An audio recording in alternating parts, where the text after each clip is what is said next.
Tema 27. Obligaciones fiscales. ¿Qué son las obligaciones fiscales? La obligación es un deber de dar, hacer o no hacer, que tiene el ente deudor con el acreedor. Así, la obligación fiscal es el deber que el responsable fiscal tiene en favor del fisco, es decir, nosotros con el Estado, que es quien tiene el derecho de exigir que se cumpla. Así pues, la obligación fiscal es el vínculo que hay entre contribuyente y autoridad fiscal. La autoridad tiene derecho a exigir a que se cumplan dichas obligaciones. La obligación principal del responsable fiscal es de dar, como por ejemplo al pagar impuestos. Las de hacer son al presentar declaraciones o informes de estos pagos, y las de no hacer son acerca de las prohibiciones hechas por la ley. Estas obligaciones lo que buscan es evitar la evasión fiscal, como por ejemplo está el evadir impuestos o hacer uso de documentos falsos o que presenten operaciones falsas. Debemos conocer las obligaciones que nos corresponden, pues existen diferentes tipos de obligaciones dependiendo del tipo de persona, ya sean físicas o morales. De eso se hablará más adelante en el video. Pero como introducción a estos dos, una de las obligaciones que tienen ambos por igual es el de presentar declaraciones periódicas y comprobantes electrónicos, así como también, en su mayoría de casos, algunos impuestos como el impuesto al valor agregado, mejor conocido como IVA, impuesto sobre la renta, ISR, y el impuesto sobre productos y servicios, IEPS. Otro punto importante es que no solo se realizan estas declaraciones y ya, sino que debes llevar una contabilidad y en la mayoría de casos, estos datos deben ser conservados por al menos 5 años, para que pueda estar a la disposición de la autoridad en caso de ser necesario. Para que esto se lleve a cabo bien y no haya algún dato erróneo o un mal conteo de nuestras obligaciones, debemos estar inscritos en el Registro Federal de Contribuyentes, mejor conocido como RFC, del cual en un momento también se hablará. También debemos mantener nuestros datos actualizados en todo momento para que, en caso de que haya alguna omisión o error, poder corregirlo a tiempo. Debemos contar con un buzón tributario y estar pendiente de él. Esto lo podemos encontrar en la página oficial del SAT, del cual hablaré más tarde en este video. Ahora bien, ¿qué es el RFC?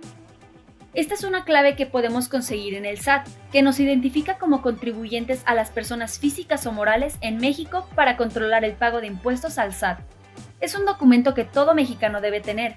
Este nos sirve para llevar el control de nuestras obligaciones fiscales, así como también para poder abrirnos una cuenta bancaria, poseer una tarjeta de crédito, acceder a programas sociales o becas, la venta o renta de propiedades, acceso a la seguridad social y el uso de Infonavit o préstamos.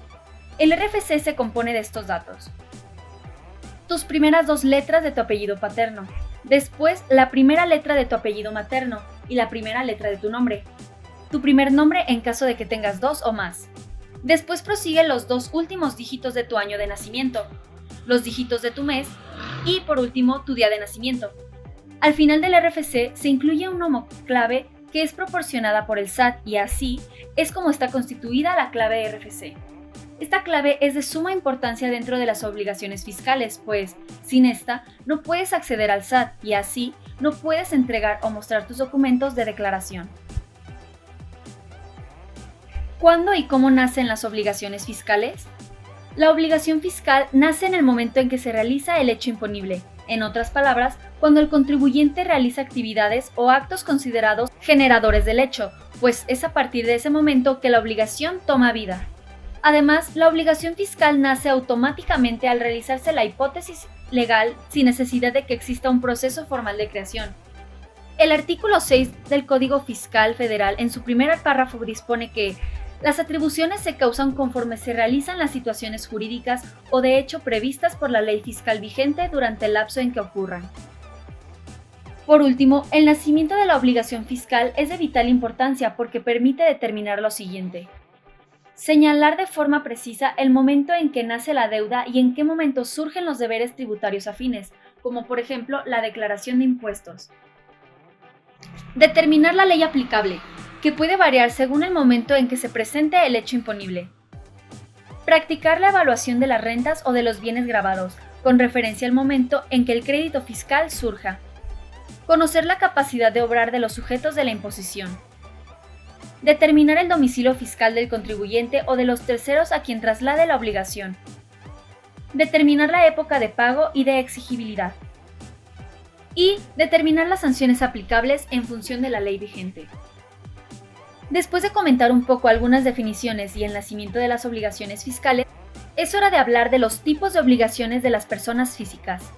Primero que nada, las personas físicas se definen como aquel individuo que contará con una serie de derechos y obligaciones con respecto al país en que habita. Las obligaciones fiscales de las personas físicas dependen del régimen al que pertenezcan, como puede ser asalariados. Si reciben salarios y prestaciones de un patrón en este régimen fiscal, están obligados a presentar declaración anual, trámite que usualmente cumple el empleador o patrón, según los ingresos obtenidos por el subordinado. Honorarios, servicios profesionales. Generalmente son profesionistas independientes. Cuando recibes el pago por tus servicios, estás obligado a entregar recibos de honorarios, los cuales también deben ser electrónicos. Es por ello que debes cumplir con la contabilidad electrónica y facturación electrónica, que te permitirá generar estos comprobantes fiscales y registrar el uso que te den tus ingresos. Otra obligación fiscal es la de arrendamiento de muebles, que son quienes ponen en renta un local, departamento o vivienda. Cuando reciban la renta deberán entregar a cambio un recibo de arrendamiento que deberán generar mediante un sistema de facturación electrónica. Deben presentar declaraciones mensuales, anuales e informativas.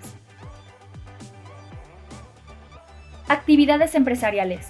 Son quienes tienen un negocio, como por ejemplo algún negocio de actividad comercial, industrial, de autotransporte o agrícola como talleres mecánicos, restaurantes, escuelas, etc. Estos deben presentar su contabilidad electrónica y facturar electrónicamente para comprobar todas sus transacciones. Tienen que presentar declaraciones mensuales, anuales, informativas. Incorporación fiscal o régimen de incorporación fiscal, RIF. El SAT los define como aquellas personas que realizan actividades empresariales, que vendan bienes o presten servicios para los que no se requiera título profesional, como por ejemplo quienes tienen fondas, salones de belleza, tintorerías, carnicerías, entre otros. Ellos deberán manejar contabilidad y facturación electrónica, además de presentar declaraciones bimestrales. Continuando con las obligaciones fiscales en general, ahora nos encontramos con las obligaciones fiscales para las personas morales. Las personas morales son una empresa constituida al modo persona moral. Esto quiere decir que no existe la persona como individuo, sino que es un grupo de personas que han creado una organización para cumplir con los objetivos empresariales internos. En la constitución de la persona moral, cada integrante tiene la capacidad de adquirir derechos y contraer obligaciones. Se le llama moral porque no es una entidad física que pueda ser captada con los sentidos, es decir, una persona moral es entidad jurídica e intelectual. Sus obligaciones fiscales se clasifican como régimen general. Son sociedades mercantiles, asociación civil, sociedad cooperativa de producción, instituciones de crédito, de seguros y finanzas, almacenes generales de depósito, arrendadoras financieras, uniones de crédito y sociedades de inversión de capitales, organismos descentralizados que comercialicen bienes o servicios y fideicomisos con actividades empresariales, entre otras. Tienen como obligaciones fiscales llevar su contabilidad electrónica y facturación electrónica, presentar declaraciones y pagos mensuales, así como declaración anual. También deberán presentar la declaración informativa de operaciones con terceros y declaraciones informativas anuales. Además, en caso de tener empleados, se requiere de servicios por honorarios o arrendar un inmueble que deberán hacer las retenciones del impuesto sobre la renta. Con fines no lucrativos. En estos, su finalidad no es obtener una ganancia económica o lucro, como por ejemplo, sociedades de inversión, administradoras de fondos para el retiro, sindicatos, cámaras de comercio o industria, colegios de profesionales, instituciones de asistencia o beneficencia, y asociaciones civiles sin fines de lucro, y entre sus obligaciones destaca el expedir comprobantes fiscales digitales por la recepción de ingresos como factura electrónica, llevar contabilidad electrónica, presentar declaraciones mensuales e informativas, retener el ISR en caso de pagar sueldos y salarios, recibir servicios profesionales, expedir las constancias de retención del ISR, entre otros. El SAT, IVA, ISR e IEPS. Desde un principio comenté que el SAT es uno de los temas más importantes dentro de las obligaciones fiscales, pues aquí es donde se registran todas las declaraciones, pero ¿qué es exactamente el SAT? Sistema de Administración Tributaria, por sus siglas, se encarga de, como su nombre lo dice, administrar los tributos de los contribuyentes. es decir, los antes mencionados, personas físicas y morales. Además de recaudar los impuestos federales, ayuda a facilitar que cumplamos con todas las obligaciones fiscales con las que podemos llegar a contar. La recaudación de impuestos es la manera en la que el Estado solventa sus gastos y obtiene recursos para lo que necesite, ya que, como lo dice la Constitución Política de México, es una obligación de los mexicanos contribuir para los gastos públicos, tanto de la Federación como de los estados y el municipio en el que se vive. El IVA es algo que vemos presente en casi todos lados, restaurantes, tiendas de ropa, entre otros lugares de servicio.